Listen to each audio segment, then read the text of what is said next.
and I am one of the food security policy managers at Empower Missouri. I believe we've got a great presentation to share with you guys today. On our agenda is a little policy education on school meals. We have a guest speaker, and then we're all going to take some action. First things first, we're going to take about 5 minutes to do a little networking with like-minded individuals who kind of live close to where you guys are. On the next slide, we have a map. Um, and Lucas is going to set up some breakout rooms based on the regions. If you could just please select your region, and when you get in the breakout room, just kind of say who you are, if there's time, maybe discuss what brought you to joining us today. And whenever he's ready to go, we can kick it off that way. So the breakout rooms are open. If you don't see it on your little Zoom slide where you mute and unmute yourself, you may have to hit the three little buttons to go to breakout rooms and select your room and join and meet some folks in your area who are working on this issue as well.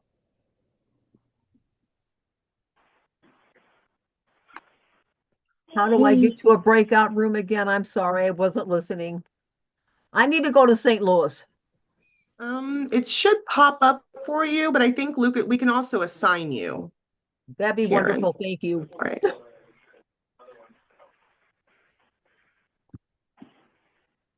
Should be all set, Karen. If other folks are having trouble, please feel free to come off mute if you'd like me to assign you. Yeah, I need St. Louis as well. I'm not seeing anything. Okay. It should give a pop-up to have you join in just one moment. All right. I'm sorry. Oh, yeah. Yeah. There you go. Spread your wings.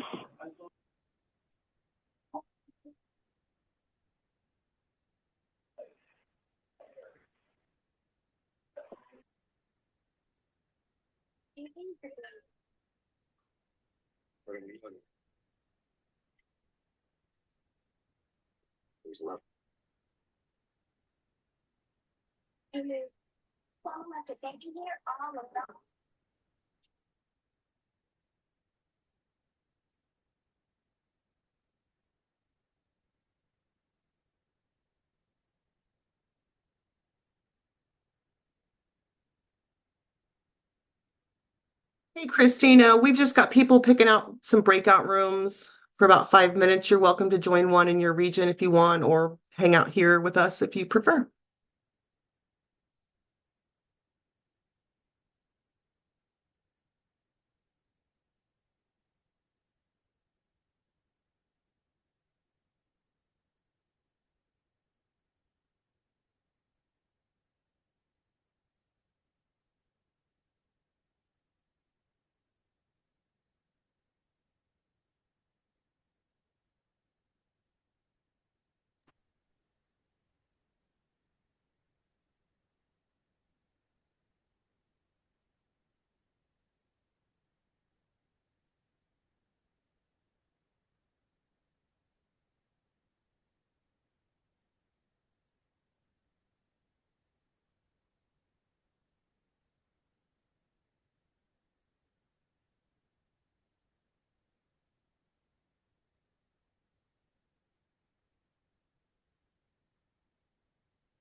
that everybody? You guys can tell? We should be all back, Amanda. I believe so. All right, excellent. I sincerely hope that you guys had fun doing that and got to know some people close to you. Before we get started, if any time during the presentation you all have a question, please feel free to drop it in the chat. Some of our teammates will be trying to answer you all. And we're going to get started on some history of school meals. Yeah, thank you. So the National School Lunch Program was originally established under the National School Lunch Act, signed by our very own Missouri native, President Harry Truman, in 1946, after an investigation found that the poor health of the men that were rejected for the World War II draft was actually associated with poor nutrition during their childhood. And during the signing of the National School Lunch Act, Truman stated, "In the long view, no nation is any healthier than its children or more prosperous than its farmers." And I could not agree more, which is why I included that quote in this presentation. And I believe many of you may feel the same way. So thank you again for being here with us. It's what we're going to talk about. So this slide is just some stats, updated stats on the state of hunger in Missouri. The latest research from Feeding America's Map the Meal Gap shows that there is an estimated 924,000 Missourians, 254,000 of which are children that are living daily and are food insecure. These are people and families who don't have enough to eat. They lack access to nutritious food and regularly have to worry about if there is enough food in the house to stave off hunger. On our next slide,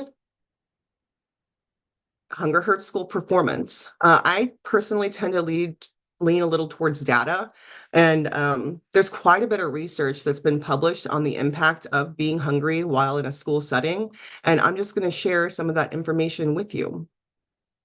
Children with hunger are more likely to have repeated a grade, receive special education services, receive mental health counseling, and struggle with mental, emotional, and behavioral problems. Hungry kids have poorer math scores, poorer grades. They're more likely to be hyperactive, absent, tardy, and are 15% more likely to be suspended from school. Ultimately, all of those factors together put them at an increased risk for not finishing high school. So we know that Missouri kids are the future of our great state, and that's why we're all here together to advocate for our kids. So thank you again for your commitment and participation in this cause. I believe you were all superstars. On our next slide, this map represents by county the percent of students that are enrolled in and participating in the free and reduced price lunch program. Students are eligible to receive a free school meal if they live in a household with an income at or below 130% of the federal poverty limit. And for a family of three, that's about $33,566. Students are eligible to receive a reduced priced meal. That's a 30-cent copay for the student on breakfast and a 40-cent copay for lunch if they live in a household with an annual income at or below 185% of the federal poverty limit. And for a family of three, that number is about $47,767. And if the annual income of that family goes even $1 over either of those thresholds, they're not able to participate in those programs. And then the next slide. The question. Oh, yes. Our school district made a change several years ago. I want to say maybe about 10 at least, where every kid is getting a free lunch. How did that work with what you just said? Yeah, they're probably using the community eligibility provision, which is one way that schools and school districts, but it can go down to just the school, can opt to elect into the community eligibility provision. For some schools, if they have a 62.5% of their children meet the eligibility requirements, then the entire school participates and they get 100% reimbursement at the federal level for the participation in that. That's not done at the state level, that's done at the federal level. I appreciate that. Thank you. Yeah, you're welcome. So this slide is, you can see at the bottom left where I pulled the number 254,000 of the kids in Missouri being food insecure. It's about 18.7%. This is an excellent resource if anybody wants to look it up, Feeding America. And then something interesting also to note is that before the pandemic created the free school meal waivers for everybody in our country, 37.7% of households that had school-age children reported that, there was difficulty paying bills. But then after those waivers expired in August of 2022, the number of people that were having difficulty paying bills jumped up to 49.1%. I think that this shows that free school meals allows families to divert their funds that would be spent on school meals to instead paying other bills. And then we've got another slide, please.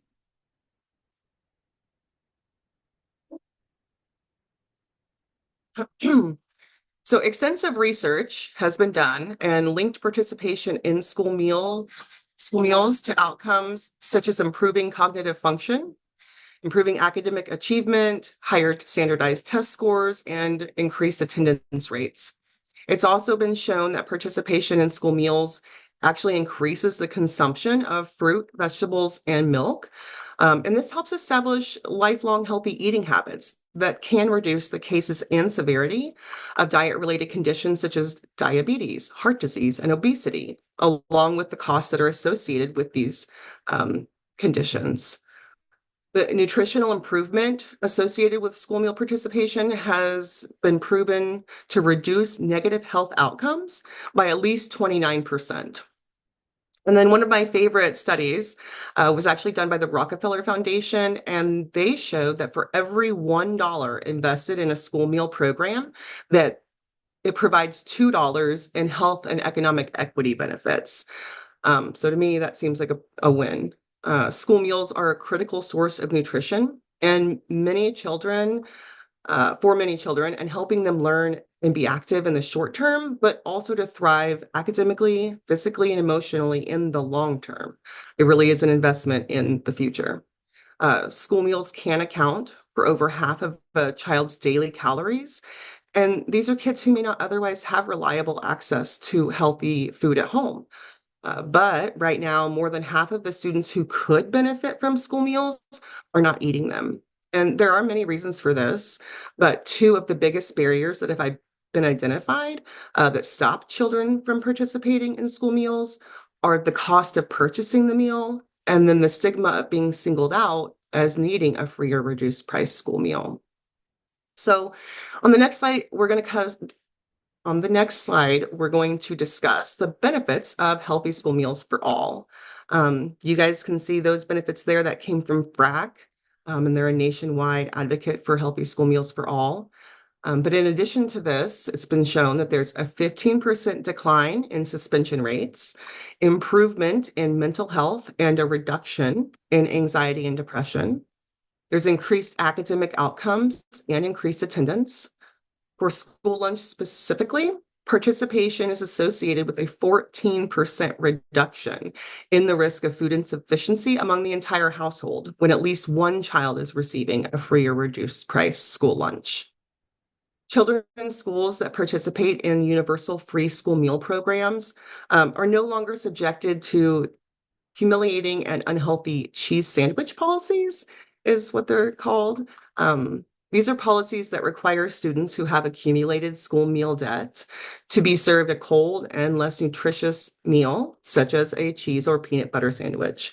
And when that kid walks back to the table in the cafeteria, it signals to everyone in the cafeteria that they do not have the ability to pay for a school meal. And that's not good. So daily meal participation rates increased for breakfast and lunch when universal school meals were offered. And I think this proves that more kids eat when there's no cost or stigma associated with the meals. And then on our next slide, I'm going to introduce a super champion I met Heather Wersig at the very beginning of this campaign back in fall, and she has shown a deep commitment to this cause. And I asked her to share with you all her experiences and why she cares so much about kids having access to free school meals. Heather, I'm going to put myself on mute and you take it away. Okay, thanks, Amanda. I can't see myself, so I hope you guys can all see me. I'm really excited to see so many people here, 45 people on the call. That's amazing. So my name is Heather Werstig. I am a former food service director for the Warrensburg School District in Johnson County, Missouri. I worked also in a residential care institution as a food service director for Cornerstones of Care in Kansas City. And I'm a fierce advocate for parents and children, not just in school food, but all across Missouri and lots of different things. And Amanda asked me to come and talk to you today just to kind of share my personal story and experience with school nutrition and why we need these bills to get through so we can make sure that we are educating our kids to the best of our abilities and making sure that they're not hungry. So I did not come from a wealthy family, but I came from a family with a wealth of knowledge about food and nutrition. My grandmother was a lunch lady. My dad was a produce buyer for a local grocery store, always coming home with some new exotic fruit or vegetable for us to try. And my mom always instilled the importance of being a good cook to us because she was not, she was not raised being taught how to cook. She taught herself. And so in turn, she taught us and why that's important. By the end of my 20s, I had become a first generation college student with my degree in hospitality administration, minor in baking and culinary arts. And that's where I started my job in food service, school nutrition services. So I always remember the cafeteria being a happy place when I was in elementary school. It was always full of warm food and cookies. Sometimes grandma would sneak one to me, and it was always generally a good time in elementary school. By the time I got to middle school and high school, my parents had divorced. And so my mom was a single mom. She was working 2 jobs and baking pies on the side to make ends meet. I was on reduced price meals. And some days, even reduced price meals were hard for us to pay for.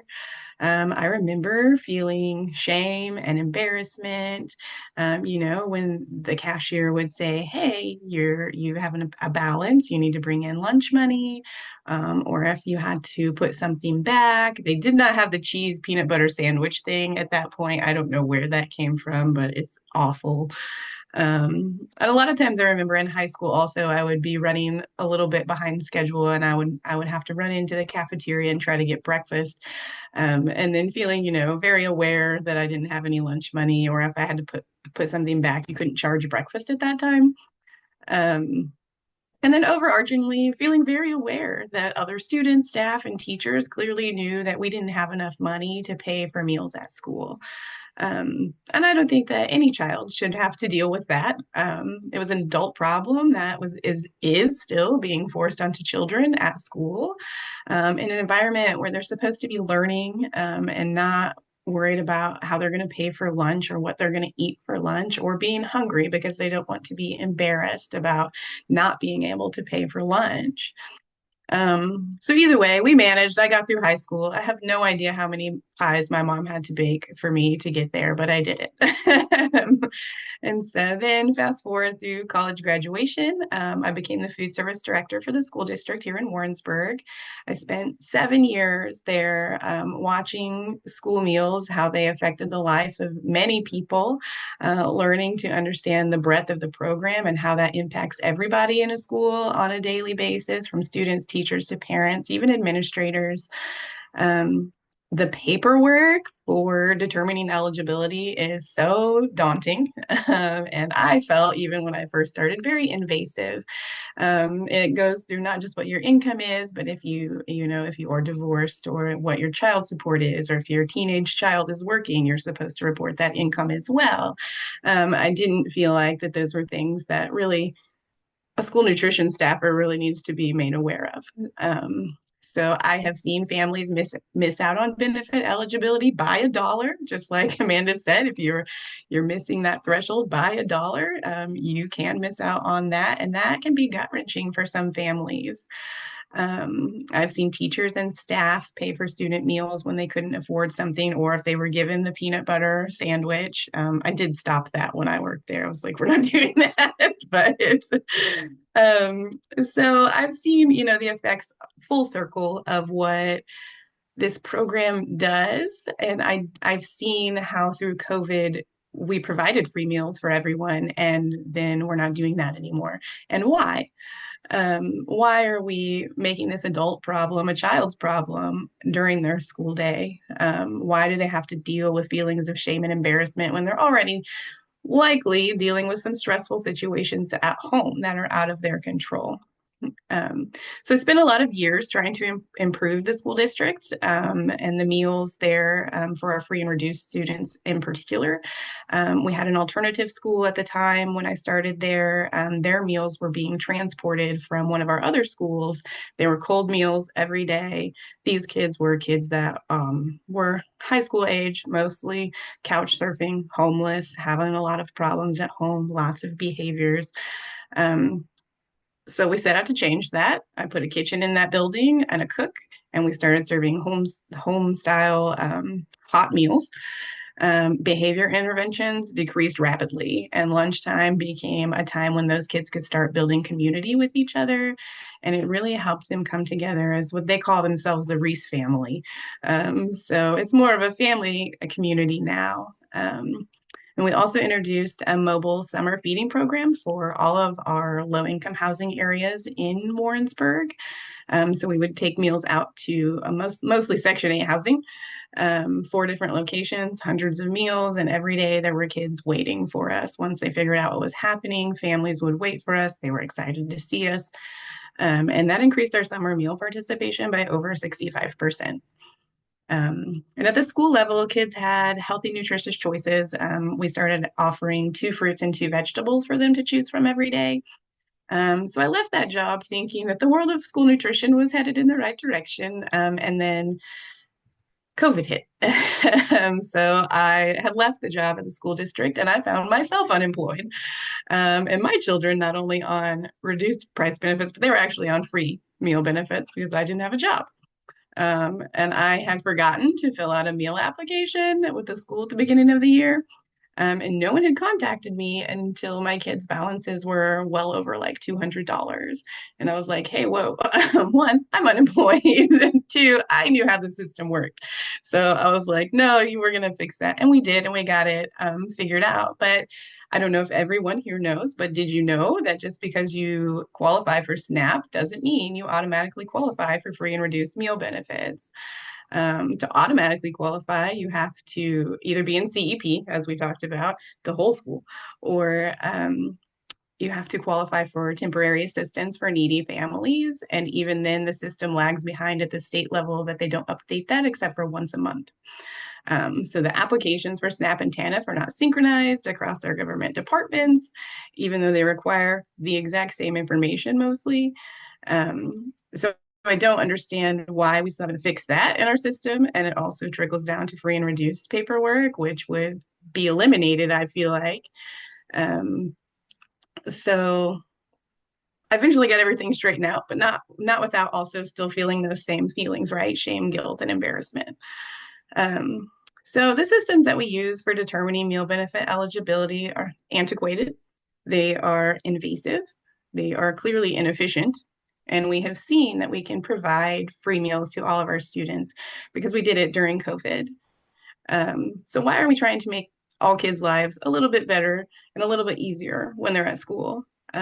Supporting the bills that are circulating in our state legislature that Empower has been so vital in helping do. There are 4 this year, which is right, Amanda, we're at 4 now. That's amazing. So just being here on this call is a great way to support, but sharing, getting in contact with your legislatures. So make sure that you're following. They have the food security bill tracker, and then testifying. You can testify online if you have experience, if you're a current food service director or a teacher. That's mostly what I do. I love to show up at the Capitol. That's always fun to get face to face with a representative and voice your opinion on why these things are so important. Sorry, I was also trying to read these comments. Um, so that's my story. That's why this is important to me. I have seen every aspect of it, from a food service director, from a parent who is dependent on it, to a student who is also dependent on it. And I think it's so very important what Empower is working on, and that they have a large following behind them to help support the things that they're doing. So that is all I have. You are amazing. Thank you so much. Thanks I for really having me. appreciate it. Yeah, I met her very early on, and she's helped me get into several speaking engagements, with big groups of people. There are more than just us working on it. And I appreciate you taking all the time to tell everybody your story, Heather. Um, as you guys see on this slide, if you have a story you would like to share, I would be ecstatic to hear, and we can work out some ways to make your voice heard. Please just, you can drop it in the chat now, or you can email me, amanda@empowermissouri.org. Thanks, guys. So, FRAC did some national polling just to see if universal school meal legislation was popular, and 63% of people that were polled supported legislation that would make free school meals permanently available to all students throughout the nation. And then there's 3 paths. And, Heather just kind of spoke on some of the things that she was doing in her school. One of the paths is federal legislation, and that would do all states all at once. And that was happening as of a few months ago. They were having some hearings and things like that to do universal free meal policies at the federal level.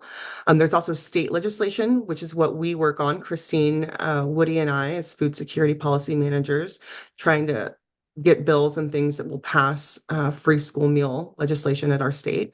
And then there's incremental steps, such as expanding CEP or things that individual food nutrition directors can do within their own school. Next, there you go. So this is a map of all of the states in the country that are working towards universal free school meals.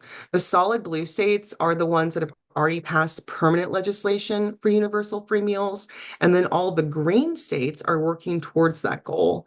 As you can see, states in all regions of the country are actively working towards universal free school meals. So Missouri is in very good company. We want to be solid blue. All right, thank you. And then this is a chart of the bills that Heather was mentioning. We have 4 on the left side that are for universal free school meals. And then the one on the right is actually expanding, making reduced price meals free. And that would have Senate Bill 131, filed by Senator Mosley, would effectively make 60,000 kids have free meals instead of reduced price meals. And I'm very proud of our lawmakers for filing these bills, which brings us to the reason why we are all here today. We're going to do a call to action. We are here to collectively show our leaders that they're not alone with their ideas to make and expand free school meals throughout the state, and that there are many Missourians who support these bills. Lucas is going to drop a link in the chat. And when you guys click on it, you're going to be taken to an automated form that will ask for your address. When you fill it out and hit send, an email will be sent to the lawmakers in your district showing that you are in support of the 5 free school meal expansion bills. The email has already been written for you, but you're all encouraged to personalize your message if you wish, adding details like your school district, or how you think that the children in your life will be or have been impacted, or just your personal reasons on why you support these bills. And all of those details can enhance the power of your message. At one point in time, we did have a little bit of music we were going to play while we did this, but we may not have it. We may not have it.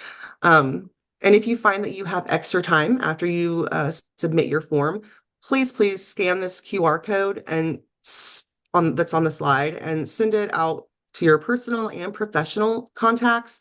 It will take them to the same automated form that we're all going to fill out right now. And then after you filled out your form, if you could come back and just put your school mascot in the chat so that we can kind of keep track of how many people are finished, so we know when we can move on. All right, ready, set, go.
All right, I think we've got most everybody back with us. Thank you so much. I'm sure that our lawmakers at the Capitol are completely aware now that we are working really hard to expand access to free school meals. It's awesome. Thanks, guys. So this is our campaign that we've worked really hard on. You're going to get all of these materials dropped in the chat, but I will also send them to you in a follow-up email. Please feel free to share all of them with anybody that you want to. The more, the merrier. Yeah, thank you. The call to action, what that's referring to is what we just did right now. So that link is the automated form. So anybody you share that with will have the opportunity to show their support for our bills. Next up, my colleague and the other food security policy manager at Empower Missouri is Christine Woody, and she's going to give you guys some information on our food security coalition. Thanks, Amanda. Good afternoon, everyone. Thank you all so much for being here. If this presentation has spurred you to want to do more, not just on food school meals, but on a lot of other food security issues that our coalition is working on, including instituting a restaurant meals program with SNAP, increasing the food pantry tax credit, opting Missouri out of the lifetime ban on SNAP for those who have a drug felony, and many other state level policies that relate to food security. We would love for you to get more involved in our food security coalition. It's a coalition that is made up of lots of food pantries, food banks, advocates, individuals, organizations from all across the state who are concerned about food security and food access. So we meet 2 times a month during the legislative session. It's the second and fourth Friday from 9 a.m. till 10 a.m. Our next one is scheduled for February 14th at 9 a.m. The link that I dropped into the chat will bring you to the page that has the Zoom information on it that you can click on and join us that morning. We would love for all of you to be involved in our coalition and continue to work on these issues with us moving forward.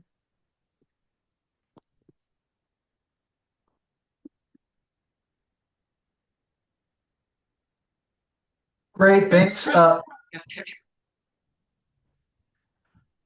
Thanks, Christine. Thanks, Amanda. I was a little slow on the uptake, but I am excited about the remaining events this week for our week of action. So if you have not already joined and registered for our Tuesday session, noon to 1, on community justice and about building independent oversight for Missouri's prison system and Department of Corrections, and our Wednesday session around affordable housing, about building more affordable housing and more access to affordable housing through funding our existing Missouri Housing Trust Fund.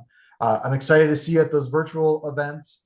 But I'm even more excited. I like to say, it's become a little bit of my catchphrase about yelling online. Yelling online can be super healthy. Yelling at a computer, I think, can be really healthy for myself. But sometimes it's good to get out in person. And I know when it comes to showing our lawmakers that we care and that there are evidence-based solutions to fight poverty, it's important to show up. And so on February 25th, 2025, I invite you to join me, Christine, Amanda, the full Empower Missouri team, to join us at the Capitol. We'll provide you lunch. You'll get a really cool Empower Missouri t-shirt, and you will get a chance to meet with legislators, attend hearings, see some floor sessions, and hear from some legislators directly, including, we hope, one or more of the bill sponsors for these free school meal bills. We certainly will have individual meetings. We're hoping they'll come to our rally as well. That's February 25th, 2025, 2/25/2025. And the registration link is going to be in there shortly once I start talking and can put it in, unless someone else has got it up real quick. But I look forward to seeing you there. Keep yelling at the internet, but take a break on Tuesday, February 25th, and come and talk and have productive conversations with the folks who are elected to represent us and represent our fellow Missourians, and explain to them why you think these issues are important. So I look forward to seeing you all there. Please register. And I think that's about it. Let me pass it back to Amanda for any wrap up or questions. All right. Thank you, Christine and Lucas. And thank you all for joining us. And especially thank you to Heather. I'm so grateful for everybody's time. And I am inspired by the support that you guys have all shown for improving the lives of kids. We do have a school meals champions committee that was in the link earlier, and I will send it out in the follow-up email. So if you want to work specifically on this campaign, join us. Please, if there's anything that I can do to help any of you guys in your advocacy efforts, please don't hesitate to reach out to me. My email is on this slide, amanda@empowermissouri.org. My cell phone is on this slide. Take a note of it. And I very seriously, from the bottom of my heart, hope to be able to work with all of you again very soon. That's it. We got another 14 minutes back in our lives.